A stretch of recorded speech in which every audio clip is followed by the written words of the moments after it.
정부의 10, 15 부동산 정책 발표 이후에 부동산 시장이 얼어붙었다 이런 평가 많죠. 이런 상황에서 무주택 서민들의 부활을 돋울 수도 있는 조사 결과가 하나 발표됐습니다.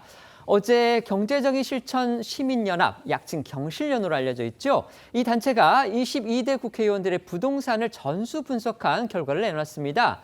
이걸 보니까요, 국회의원들 대부분은요, 서울, 그것도 정말 요지 중에 요지를 할 수 있는 강남 지역에 주택을 많이 보유하고 있었습니다. 또 그중에 상당수가 정부가 투기로 규정하고 있는 방식으로 부동산을 보유하고 있는 것으로 나타났습니다. 어제 경실련이 발표한 제22대 국회의원 부동산 재산 분석 결과에 따르면요. 지난 총선 당선자 기준 의원 299명 중 주택 보유자는 234명, 또 이들이 보유한 주택은 총 299채로 나타났습니다. 그리고 이 가운데 44.8%인 134채가 서울에 있었는데요. 이는 전체 선거구 254구 중 서울 선거구 49구의 비율인 19.3%보다 높은 것으로 결국 서울이 지역구가 아닌 의원들도 서울에 집을 가진 경우가 많다는 걸 뜻합니다. 이번 조사는요, 올해 3월 공개된 국회의원들의 재산 신고 내역을 기초로 해서 분석한 겁니다. 현재는 일부 당선자들 가운데는 대통령 비서실 등으로 이동을 해서 의원직을 내놓은 사람들도 있습니다. 바로 이분들까지 포함돼 있는 그런 수치입니다. 국회의원들 가운데서요, 유주택자, 그러니까 자기 명의의 주택을 갖고 있는 사람이 234명인데, 그런데 이들이 갖고 있는 보유주택 수는 또 299채입니다. 그만큼 다주택자가 많다, 이런 의미로 볼 수 있습니다. 네, 그중에서 2주택 이상 이 다주택자가 61명, 전체의 20.4%로 나타났습니다. 특히 눈에 띄는 건요, 이 서울 소재 주택 134채 중에 61채가 서초, 강남, 송파, 강동, 이른바 이 강남 4구에 집중이 돼 있다는 점입니다. 정당별로는 이 민주당이 20명, 국민의힘이 36명이 이 강남 4구에 이른바 똘똘한 한 채를 갖고 있었고요. 이 중 17명은 이 자기 집에서 실거주하지 않고 임대 중인 것으로 나타났습니다.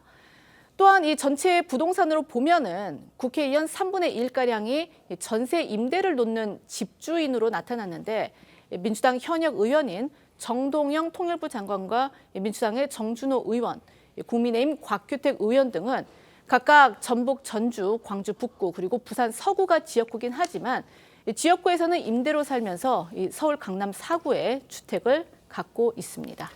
부동산 시장에 정말 노른자위라고 할 수 있는 서울 강남에 집을 갖고 있다. 결국 그만큼 부동산 재산도 클 수밖에 없습니다. 국회의원들 평균적으로 일반 국민의 5배 가까이 큰 부동산 재산을 갖고 있는 것으로 나타났습니다. 네, 맞습니다. 22대 의원들의 부동산 재산 평균은 약 19억 5천만 원으로 국민 평균인 4억 2천만 원의 4.68배로 나타났습니다. 또 상위 10명의 부동산 재산 평균은 무려 165억 8천만 원에 달하는데요. 부동산 재산을 순위로 따지면 1순위는 유명어학원장 출신으로 경기 파주가 지역구인 민주당 박정 의원입니다. 박 의원의 주택은 4억 원이지만 서울 마포구에 378억짜리 빌딩을 보유해 총 382억 5,230만 원으로 나타났고요. 2위는 건설업체를 갖고 있는 국민의힘 박덕흠 의원이 242억 토지와 63억 주택 합해서 314억 원, 뒤이어 남편이 변호사인 국민의힘 김은혜 의원이 202억 원, 의사인 서명옥 의원이 187억 원 순이었습니다. 이렇다 보니 네티즌들 사이에선 돈을 모아서 집을 사라고 해 공분을 일으켰던 이상경 전 국토부 1차관의 발언도 회자되고 있는데요. 당시 이 전 차관의 발언 다시 들어보시죠. 지금 살려고 하니까 그런 스트레스를 받는데, 만약에 저희가 시장이 안정화되고 집값이 떨어지면, 근데 만약에 가격이 유지가 돼도 오르지 않고 유지가 되면 내 소득이 또 계속 또 벌게 되면 그 돈이 또 쌓이면 또 그때 가서 사면 되거든요. 국회의원들에게는요, 여야를 떠나서 집값과 직결되는 법안들을 만드는 권한이 있습니다. 부동산 부자가 다수인 국회가 과연 자신들의 부동산 가치가 떨어질 수도 있는 정책들을 아무 사심 없이 처리할 수 있겠느냐, 이걸 의심하는 시선이 적지 않은 게 또 현실입니다. 그렇습니다. 이 당장 경실련은요, 이 고위공직자들이 자신이 보유한 부동산 가치에 영향을 미치는 정책을 만드는 것은 구조적 모순이라며, 이재명 정부가 부동산 대책을 3차례 내놨지만 이 집값 안정에는 실패했고, 이 정책의 일관성과 신뢰성이 무너졌다고 지적했습니다. 또 고위공직자들의 자산 행태가 이 시장에 잘못된 신호를 줘서 결국 부동산이 다시 오른다는 기대 심리를 키우고 있다며 이 고위공직자 1주택 외에 이 토지 주택 보유를 원칙적으로 금하는 등의 진짜 서민 주거 정책이 필요하다고 주장했습니다.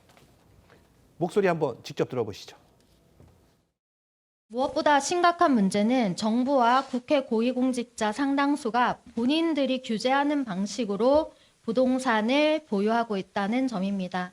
이 때문에 국민들께서는 단순한 내로남불을 넘어서서 과연 이 정부가 진심으로 집값을 잡을 의지가 있는지 의문을 갖고 있습니다. 경실련이 분석을 해보니까 이 국회의원들도 역시 부동산 부자가 많다. 지금 이런 평가가 나올 수밖에 없게 됐습니다. 어떻게 보십니까? 근데 어떤 정책을 펴왔는지를 보면 안다고 생각하는데요. 좌파 정부 들었을 때는 항상 올랐고 집값이. 그리고 우파 정부가 들어서면 공급 확대를 하면서 집값이 안정됐었던 그런 이제 보면 판단할 수 있는 것이고 강남 4구에 집 있다는 게 죄는 아닙니다. 그렇습니다. 문제는 이제 우리는 똘똘한 한 채 또는 두 채 갖고 있지만 너희들은 가질 필요 없어라고 사다를 걷어찬 그런 규제가 이제 문제인 것이고요. 실거주하지 않는 강남에 실거주하지 않으면서 갖고 있는 의원이 저희 당의 4명, 민주당 11명이라고 하는데 전 이런 부분은 앞으로 이제 공직 후보자 추천할 때, 공천할 때 이런 고려 요인으로 하는 것도 반영하는 것도 괜찮지 않나 생각합니다. 네. 예, 지금 일단 지금 질문의 요지는 그거지 않습니까? 고위공직자들이 부동산을 소유하고 있으면서 자신의 이해 충돌이 가능할 수 있는 법안을 지금 법안과 정책을 만든다는 부분인데 이와 관련해서는 지금 국회에서는 일종의 상임위 회피 제도 또는 주식 같은 경우는 일종의 백지 신탁이 가능합니다만 네. 부동산은 거기에 대한 제도가 없어요. 그렇기 때문에 이런 식의 지금 허점을 어떻게 보완할 것이냐는 부분이 있는 것이고 그리고 고위공직자를 임명하는 부분에 있어서는 다주택자들 같은 경우 원천적으로 지금 많이 제한이 되고 있지만 문제는 똘똘한 한 채를 갖고 있는 사람은 어떻게 할 것인가 여기에 대한 제도적 보완도 고민할 시기가 됐다는 생각이 듭니다. 네.